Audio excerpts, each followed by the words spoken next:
Hello, wonderful humans. Welcome back to Board Game Dads. My name is Anthony, And I'm Eric. and we're a couple of board game dads here to yap on about board games and being dads, I guess. Uh, Yep. this is a Dadcast episode, and our focus today is going to be all about our favorite themes that are found in games. Themes is certainly a polarizing subject. People either really like thematic games or don't like them at all, I think. Well, Doesn't now make any these sense. games, I took this as they don't have to be thematic games, like really heavy and complex games. Just games that, if there's even a small game or a quick game, something like that, in a particular theme, Hmm. like a sport or a season, something like that, that I'm more inclined to want to get. So Gotcha. I took it as just the theme, not so much thematic games, Okay. Ameritrash, whatever you call them, Amerithrash. Yeah, that whole thrash thing never really caught on, I don't think. No, it didn't. It's tough. I It's don't tough really, to I get don't like new lingo Ameritrash in the off. first place. Well, yeah, yeah. It makes it sound like Americans make trashy games just because they want a whole bunch of complexities in them, and Euro games are supposed to be the boring ones. It's just games. Yeah, I think I we're like at that point. thematic Euros. hmm I think we're at that point. I think designers are at that point too, where it doesn't really matter. It's just No. kind of like it's a game. Yep. Anyhow, so a little later on, we'll get to our favorite themes that we'd like to see in games. But before that, Eric, let's talk about what has been getting some table presence at the Meeples Republic over there. Well, first off, we've been playing Marvel Champions. We got the Quicksilver expansion, so we had to get that one to the table. That's one of our most played games, so that's no big surprise that Marvel Champions got played again. We played Calico, which we got for Christmas. Mm. We liked that. That was a good one. Kind of like a pattern building sort of game with cats. I thought it was going to be more focused on the cats, less on the pattern. Still Pretty fun. abstract. It's pretty abstract. Still Yeah. a fun Looks game. cool. Looks cool. We also, let's see, we got Paleo to the table again. I know. Oh, okay. Got Yeah, a lot of plays in we've that. been getting that one in pretty quickly. You know what? It's cooperative. It's pretty quick, so it gets to the table pretty easily. And we got a couple of rolling rights. We got Corinth and Copenhagen to the table. Ah, it's funny you mentioned that. I just played Copenhagen Roll and Write a couple of nights ago with our Really? friends Steve and Mariella. Yeah. All right. Yeah. I didn't do well. I don't really do very well in that game. And Corinth? Yeah. No. not Copenhagen. Copenhagen. Right. Yeah, but it's fun. And I like being able to It play is. those games over Zoom with different people. It's cool. That's true. What have you been playing recently? Well, so that night we played that, and we played a game called Sequoia, Okay. which Steve introduced us to. It's basically just a bunch of numbered cards that are equal to what dice rolls you can get a combination of two dice. So it goes from 2 to 12 in a circle, and each card has different tokens. A first point token, and then everyone else gets second lowest points there, but they're not the same. So it's not the same exact thing at every number. Basically, you just roll the dice and then make little pairs and secretly do that, and then announce which numbers you're going to. You just do that 10 times around, and then majority at each one wins those points. There was a couple ties, and then you do kind of like a roll off sort of thing with that person. So pretty simple, but different. It was another dice rolling game that was something I haven't played before, Nice. and liked it. Before that, actually, last week.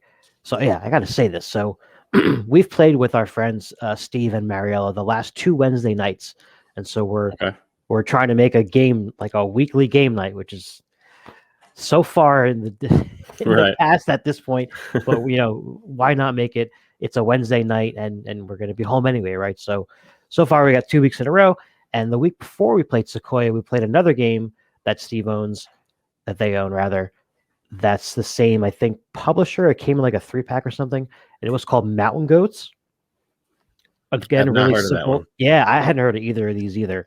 Another just dice rolling thing and making like sets of 3 dice to kind of take value from each of these You different. love that set collection. I do. I do.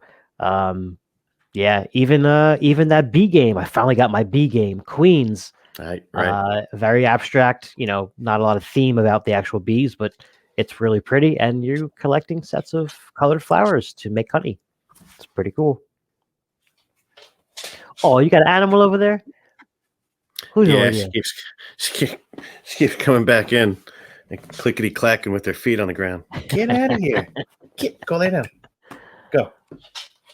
Oh, puppy. Anyway.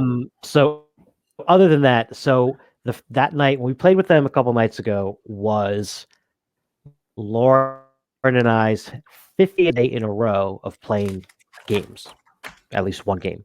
Nice. So we had our goal starting from our anniversary, which was December 30th. Try to play a game every night until Valentine's Day. Got to Valentine's Day, and we have not stopped yet. So we're at 51 as of this recording. So very proud of that. Awesome. So yeah, I mentioned Queens. I just got it recently. That's my most recent acquisition. Went down to my friendly local game store, and I gotta admit, there was part of me that was looking at that Marvel Champions box. I think it was like $60 though. That's about $60. Yeah, and I really want it. I mean, I went there to buy a B game, Right. and I wanted to get the B game, so at least I know it's there. But that's my latest acquisition, which does have set collection as well. Eric, what about you? Have you gotten anything new to the collection? We have. So for Valentine's Day, I got Melissa 2 board games, one of which I had planned that I was going to get it. The other one, I stopped in at the friendly local game store to get the newest Marvel Champions, which was Quicksilver, and I got that. While I was there, I also ended up picking up that game Canvas. Oh, yeah. So we didn't get the Kickstarter version. Cool. Oh, is it significantly different? No, it doesn't have the palette tokens aren't wood. Okay. And there's no little easels. That's it. But you can get like little miniature easels for like business cards and stuff at like a Michael's or something like that. So yeah, so we got everything else. And the game is really cool. It's you have these similar to like Mystic Veil cards where you can stack them and they're see-through. So yeah, they're like clear. Right. And so you're making paintings of just 3 cards. And then on the bottom there's different colors. There's 5 different colors, and you have to, you want to try and stack 3 cards together where you have one of each of those colors. Okay. And then there's different scoring cards up front. So there's going to be 4 different ways that you score once you finish a painting. You make 3 paintings of 3 cards each. That's it. You just sit there and wait for everybody else to finish. So It's a cool game. But so the first time we played, yes, you lost and you got salty. I lost. I didn't get salty, but I got a little sour on the game, and I know it's not the game's fault. You're just moving taste buds over from salty and sour. But I don't blame the game. It just that's good. The way it played out, the first painting. Again, this is the first time playing the game, so who am I to get upset? But the first painting, I couldn't even get one of the colors. Like the card just didn't come out. And so, I go to score and I get, like a green ribbon, a red ribbon, and a black ribbon. And then I look over at what Melissa just scored, and she got a green one, a red one, a blue one, a purple one, 3 black ones. And I'm just like, are you kidding me? Like, how am I going to catch up to this? And then the second painting, I still didn't do that good. And I was like, I have to have a perfect painting. And I was constantly feeling like I'm way behind, and I need 100% need the next cards to come out. I have to get like perfect, and I don't like that feeling, right? That there's no catch the leader, and it's only a 2-player game. And after the first painting, the first time we're doing any sort of scoring, I'm just like, done. Yeah, no, it's like playing a 2 out of 3 game and you get smashed the first game. You have to do, like you said, phenomenal and then win again, which in that is a tough thing to overcome. But yeah, that game does look really cool. That's going to be the game looks awesome. And I can't wait to play it again. Photos. I want to see some photos. I'll take some pictures, but Yeah. I gotta play it again. I don't care if I win, but I have to not feel upset during the game, which shouldn't So be hard. Like I can play a game and lose and not get upset. But like that again, that first round, first time playing a new game, and I'm just like, you made a perfect painting, and like, and I got this thing over here that I could barely sell tickets for people to wipe their ass with. so wait, let me ask you this. So what first of all, how many like cards roughly are in the game? Do you have any idea? Like do you see a lot of the same stuff?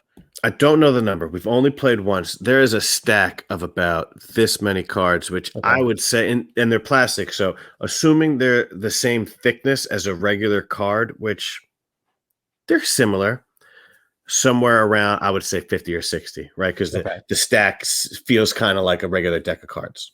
So what sort of like elements are on these cards? Like when the painting is complete, does it make sense? Does it look really like crazy and doesn't like what is this thing doing here? Well, so you get to choose 3 different backgrounds in the beginning, and I don't, as far as I Okay. know, they don't give you anything. It's just this one's kind of orange, this one's kind of green, this one's kind of purple. And then when you're making your painting, you take 3 cards, and each one's going to have some piece of artwork on it. That Mm, when you stack all 3 together, put them in the sleeve and put them out, this is my painting, you're going to see all 3 cards worth of artwork. Typically, they're not overlapping so that you can't see what's behind this one. I guess they could, mm. um, but yeah, it looks great. Like the cards really do. They look fantastic, and the artwork on them is I guess it's kind of surreal, like you would use to describe Dixit cards, stuff like that. Yeah, that's kind of what I was asking. So it's a little Dixit-ish. A little bit, but there's like Dixit card. That's like maybe like 5 or 6 of these cards all put together, right? Because Dixit really needs to Right. throw a lot of stuff into each card to make it Right, right. hit on multiple levels. This is only 3. Each card has like a cat or a tree. It's just like one kind of thing taken up. Some of them might be like a layer of background, some color or something.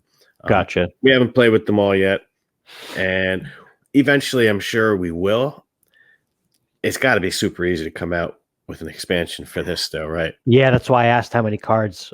This sounds like something that's easy to just add more cards to. Yeah, And if they do that, I hope they do it and do just that and not make it like overly complicated with some other rule or some other kind of right. new symbol or something. I I just mean, want more of the same.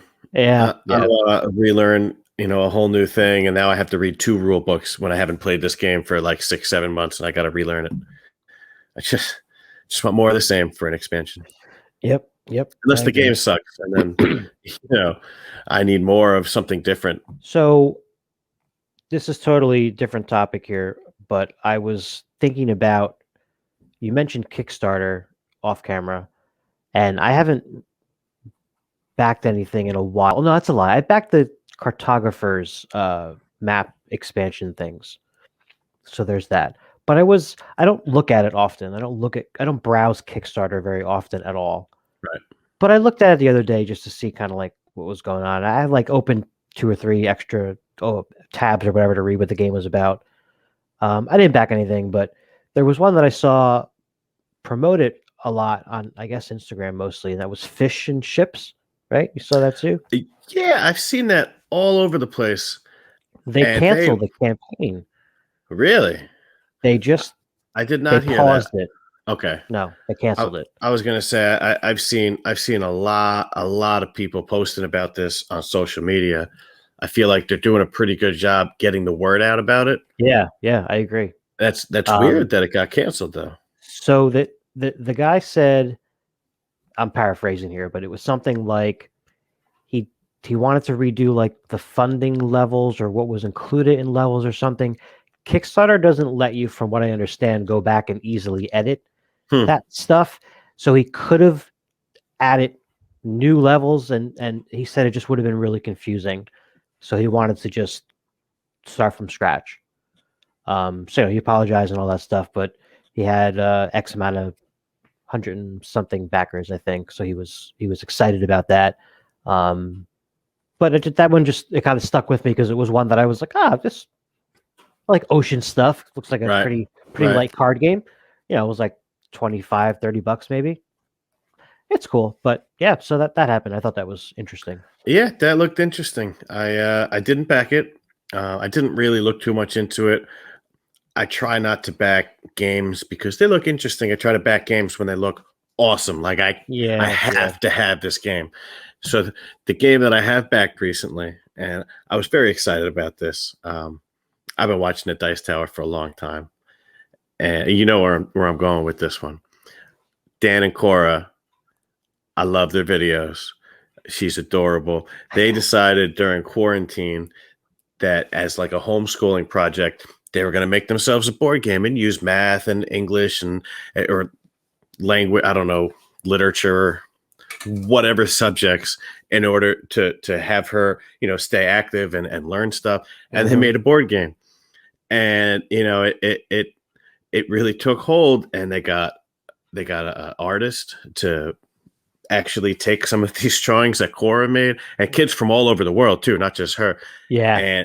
And he would like color them in and make them look like they're, still maintain the integrity of like a 5-year-old's drawing, but add color and make it look cool. And so it's a dungeon crawl. It seems like a simple one. And so I backed it. It's always 18 months now. She's not playing this game anytime soon. Yeah. But something like that, I felt like I absolutely had to. And I really like Dan and Cora. I like their content. I agree. I wanted to do something like I backed the Dice Tower. When I backed them, I just gave them money, right? I didn't even ask for a reward, just because I like their content. I just wanted to do that. This one, I got the game because it's going to be cool in a few years when I can play that with my daughter. I agree. That was one of the other tabs that I had open. I think I have to go back and back that one. You just convinced me. Yeah, it might be over soon. I think Dice Tower mentioned it this week for their crowd surfing. So I think he's still got. I think he's still got a couple of days. I'm not 100%. By the time this goes on YouTube, it'll be over. I'm looking right now. So okay, there's that. But yeah, that one, I'm very excited about that. Even if we don't open it until 2024, this is going to be a lot of fun. And I'm actually considering getting a second one and giving it to my brother. I don't know that they're going to get that game to the table. Oh my God, there's 12 hours to go. I'm so glad you mentioned this. I have to do it now. 11. What's happening? It's going to count down already. All these hours are going away. You better get on that. But yeah, very cool idea. And I want to emphasize what Eric said. The fact that the drawings in this game are from Cora and like a bunch of other kids around all over the world. Like just submitted these drawings and they got used, and it's noticeable, like, by looking at these drawings that a kid did this, and that's just so cool. Like, what a cool thing. I mean, I remember back in the day when we first got into going to like Time Warp and buying things that weren't just comics, like figures and things like that. I used to buy like the little Dungeons and Dragons figures even before I played Dungeons and Dragons. And we tried to make our own like terrain style game for a while there. We made the board, got the fancy, the fake moss and all that stuff. And that was cool. And it would have been awesome to have something like this where someone was like, hey, I'll take all these pretty cool ideas that you have, and you're just a kid, but I'll make it look awesome. Yeah. So this is like a dream come true. So yeah, I'm glad that you brought this up, and I got to do that before the stream is over. Awesome. Okay, so our main topic here. Let me get this right because I kind of misinterpreted the first time. Our favorite theme we like to see in games, in any kind of game. Yep. If it's about this thing, we like it. Yep. Okay, got it. So I'm going to start then. And my first theme that I like to see in games is animals. Anything that has an animal on the cover of it, whether it's a board game or a book or a pamphlet or whatever, you're going to pick it up because it has an animal on it and you're going to look at it. So I like to look at my game shelf and see games that are about animals. Looking around right now, I see animals on board over there.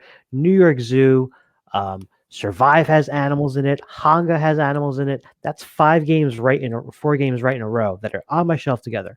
Then we've got Taganoko up here. We got Zularedo over here. We got La Isla, all about collecting weird animals on an island. Now, I gotta interrupt you for a second there You because got Jaws. I love games with animals as well. Yeah. I love animal meeples. Okay. Yeah, for sure. I think any game where I put it out on the table and there's an animal meeple, a dinosaur meeple, I love it. I just think that adds so much. I don't even like miniatures in games. I just like meeples I know. and specifically animal meeples. Now I have a very specific question. Now you mentioned, Okay. are dinosaurs animals? Sure. Why wouldn't they be? Okay. Well, just asking. Yeah. Dinosaurs are animals. Okay. Because then I've got Draftosaurus over there. Okay. And is that the only dinosaur game that I have? Yeah, probably. Oh no, Raptor. Right. Raptor right. doesn't have animal meeples. It has some. That one's pretty got cool miniatures, right? Those look minis. pretty Yeah. awesome that I've seen. I haven't played that one though. This is a really good 2-player game. I don't know if you're gonna like it because It's very abstract though, right? yeah, it is. It is. You really just have a hand of cards, and you're choosing one to play secretly and doing whatever it says. Hmm. And if one of them, I forget what the mechanism is. It's like there's a number value on each of them, and if one of them is higher than your opponent's, you take that many actions of the difference between the numbers. Okay. So you either get the special ability of the card you picked, or you'll get a number of actions based on how far away you were from your opponent's pick. Interesting. Yeah, it's pretty cool. And the decks are really similar. I don't know if they're identical. I mean, the artwork is obviously different, but they're similar, like things that each side can do. Okay. They're just called different things in the game. So here's Oh, the that's mama cool. raptor. Yeah, that's the mommy. And then there are a bunch of scientists, which I believe might all be different. Yeah, this is probably like that that lawyer guy in Jurassic Park that got eaten on the toilet. Yeah. So yeah, I think they're all different. It's pretty cool. Oh, that Very looks good. pretty cool. I haven't. Very good I game. want to check that out. I feel like now that Unmatched series is out, this game is going to get kind of swept under the rug, because they have like Jurassic Park. I think the actual raptors, They the got real raptors. They got some comic book ones coming out. They got, I think, Hell's Kitchen, where they got Daredevil, maybe Iron Fist, Luke Cage, Yep. Ghost Rider, Moon Knight. That's going to be cool. Those are some of my favorite characters. Let's not talk about that right now, though. I'm going to talk about a theme that I really love a lot, and that is also animals. But because you already went with your animal thing, I'm going to steer a little bit, and I'm going to specify oceanic creatures. Ah, yes, you do love the sea. I do. So as much as I love games with ships and stuff, it's what's going down under the sea when you got the sharks and even games where you are above the sea, like Survive, Escape from Atlantis, right? You have a bunch of people on boats and land tiles, but you have these cool monster meeples, and there's a sea dragon and there's sharks and there's whales and giant squid, and he's just eating people as they're trying to get safe, and it's a lot of fun. So I'm going to go with oceanic creatures as a theme. I have the game Oceans. I love that game. There's a game Deep Vents that's a Ryan Lockett game that I bought it, right, because it's Deep Vents. I was like, oh, cool. It's got all this cool artwork. And the game was it's kind of mean. And I didn't like it. Didn't like it so much. But yeah, oceanic creatures, fish, things like that. I'm trying to think of other games that I have. You have Wreck Raiders. We have Wreck Raiders, Aquatica, Corellia. Reef? Do you have Reef? We don't have Reef. We have Ocean Crisis. Right. Which also has some sea turtle or shark, or it's got one sort of an animal in it each time. But that's a cool one. I love, especially over the summertime when we play a whole bunch of like games that are themed with the ocean or something like that. We get a lot of plays of some of those games. Oh, Deep Sea Adventure. Deep Sea Adventure. There's no animals in that actually, but it's still oceanic adventure. So it's something. Yeah, that's something. So, what is the next theme that you would like to talk about? Next theme for me that again immediately piques my interest. I'm not saying I want to go out and get every game that's Right. about this thing, but if it's about this and about okay, so it's food. So if it's Okay. about food, I'm interested. If it's about a food that I know there is no game about yet, or at least not that I've played, I'm even more interested. And I feel like that's a pretty endless category to kind of wrap your head around, and Right. you can't do them all. So what's cool about a category or a theme like that, rather, is you can have all different types of games in that under that theme, right? You got Sushi Go, which is a card drafting game. You got Sushi Roll, which adds a dice drafting thing to it instead. And then you got a game like New York Slice, Right. which is I have to show this off because this is It's a cool looking game. I've only played it that one time. That is a really, really cool looking game. it is. We talked in an earlier episode about bottom of the ninth and how some games just have a total package that is really just 10 out of 10.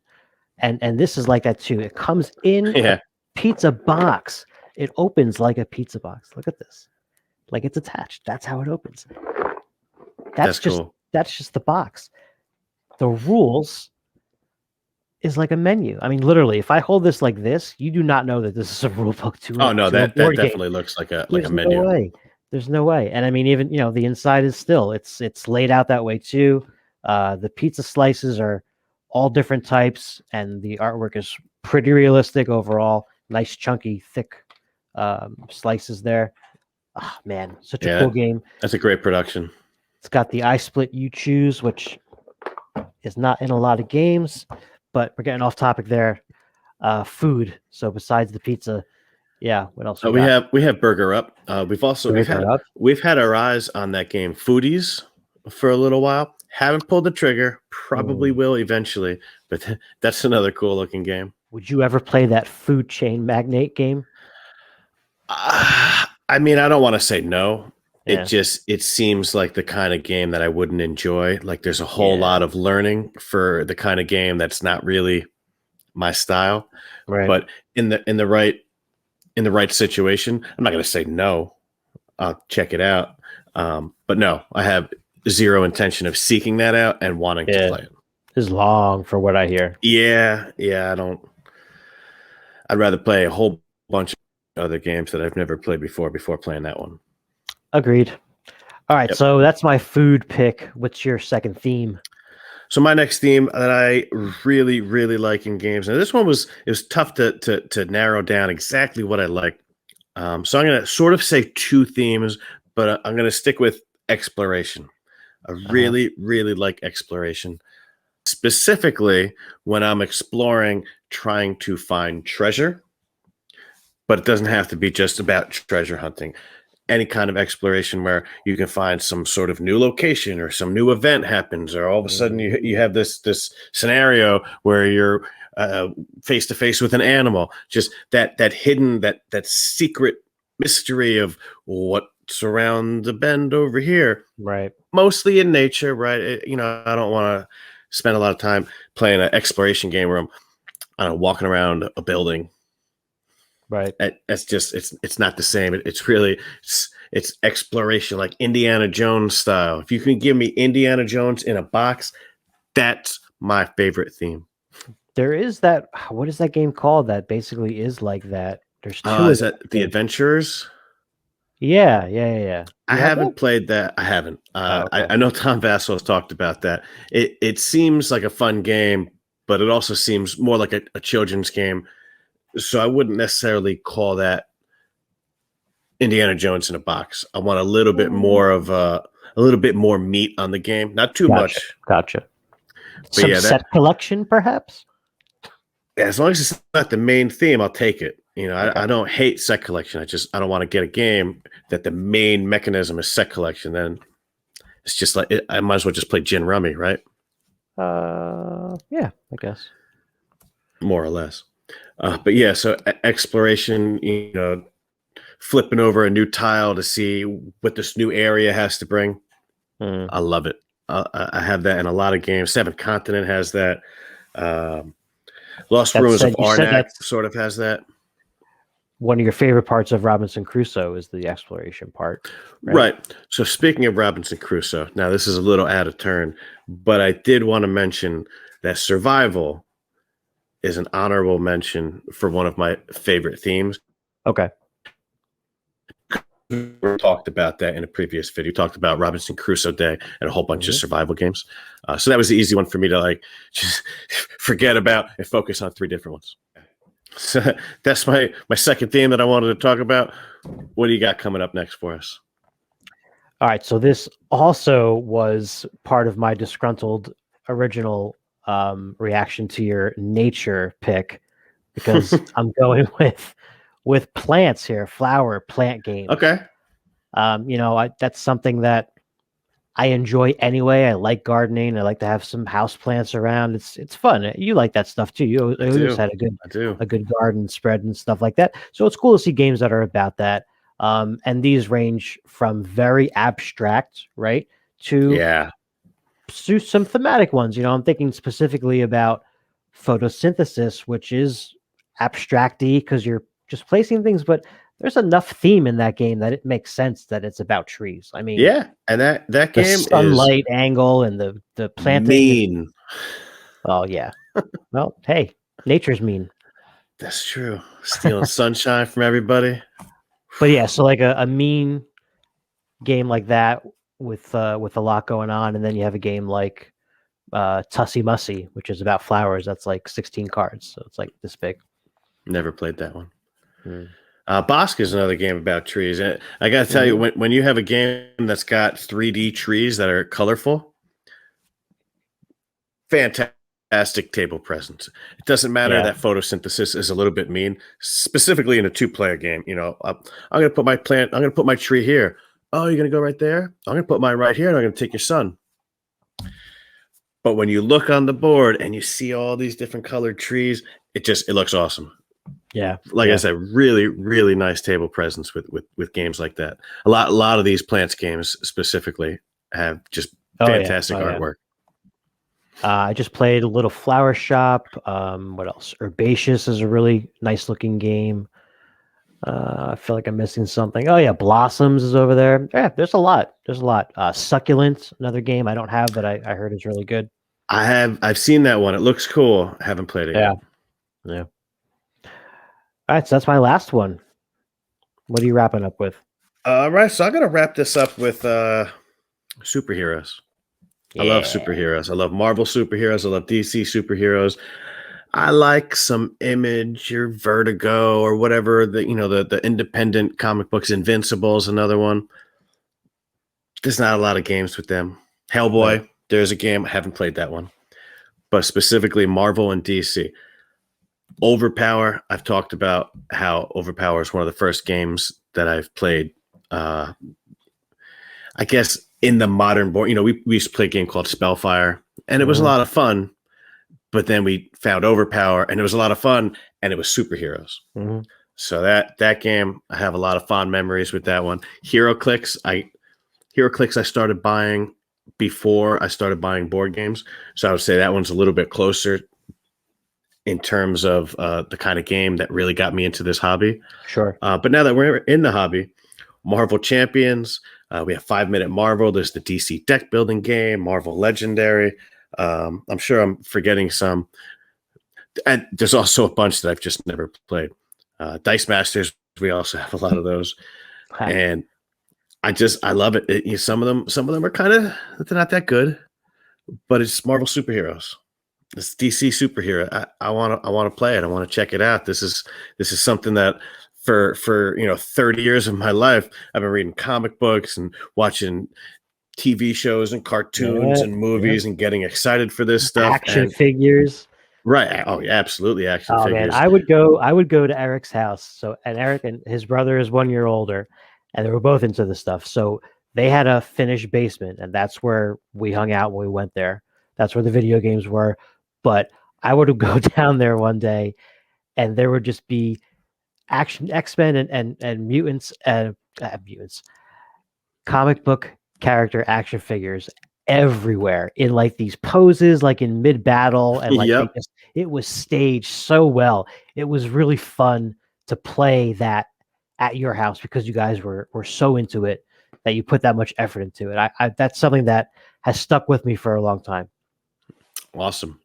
Yeah. Yeah. I mean, it's at this stage in my life, right? It's, family first, obviously, my wife and my daughter.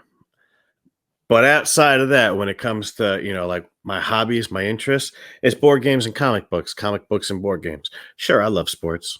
Got my Mets shirt on. I love music. I love Look, watching I'm an Eagles fan. TV. I like cooking. But comic books and board games, I could talk for hours about comic books and board games. You combine the two, Yeah. you make a board game about comic book characters. I'm gonna love it, and I'm gonna talk about it right here. You And I just just reminded me of something I missed in my new acquisitions. I totally forgot this. I can't believe it. It's sitting right there on the table. So Lauren did get me a game for Valentine's Day, oh and it does have a Marvel theme. I have the Marvel love letter. nice, So another love letter to add to the collection. right? This one plays the most different, though, than any of Okay, the other ones. It's not a straight up reskin, from what I understand, but some similar mechanics. Have not tried it yet, but I like that it comes in a cool purple pouch. I do too. And if it was anything other than Marvel, I would start to say, oh, they'll just slap a Thanos skin on anything and make it a new game. And oh, oh, you got this game. Oh, you got Splendor. Oh, that's a cool game. We're gonna make it about Thanos. Oh, you got Love Letter. Oh, you got what was the one game? Something Rising. And then Thanos Rising. was that the first one? Because I know there's like the Batman Who Laughs Rising. There's a Harry Potter one as well. There's a Plankton one for SpongeBob. Okay. I don't know which one came first. But that's just another game that they just slapped Thanos on top of Villainous, right? I know it's not just Thanos, but but they put him on the cover. They put his face on the cover. Yeah. So they just keep on slapping Thanos on all these different games, and I'm not going to go out and buy them all. But if I can, I'm going to play them all. I like that. I feel like I should have said the more you know afterwards. That was good. So that's 3 themes from each of us, folks. As you can see, we can talk for a pretty long time about these particular subjects. And if you happen to be listening to this, let us know what games you like, or rather what themes you like to see in games. Maybe you have some of this similar taste to us. Maybe you like something that we didn't mention. Let us know. Give a thumbs up as well, and subscribe if you haven't already. We're going to wrap things up here. Eric, anything? Any final thoughts here? I was just going to say that if anybody's got any recommendations for superhero themed board games, specifically Marvel and DC, unless you've played the Hellboy game and all you want to do is rave about it, put them in the comments, because I really want to learn as much as I can about my next big comic book game that I'm going to get. They did just come out with an Umbrella Academy game. I never read that. I know I never read it either. My friend Jeremy's read that, and I think there was a TV show for that. TV show is great. Yeah. I haven't seen that either. I didn't look at the game specifically because I didn't want to see if there was any kind of spoilers, because I haven't finished the show yet. I'm not sure, and don't quote me on this, and possibly just edit this out later, but I thought I heard a review saying that it wasn't that good. Just throwing that out there. You could probably say that about any game. That's true. But I think I saw it on the Dice Tower. I want to say it was Robert Geislinger. But again, like I said, probably edit this out. Well, we'll see what happens there, won't we? All right, folks. That's enough for us. We'll see you guys next time. Bye.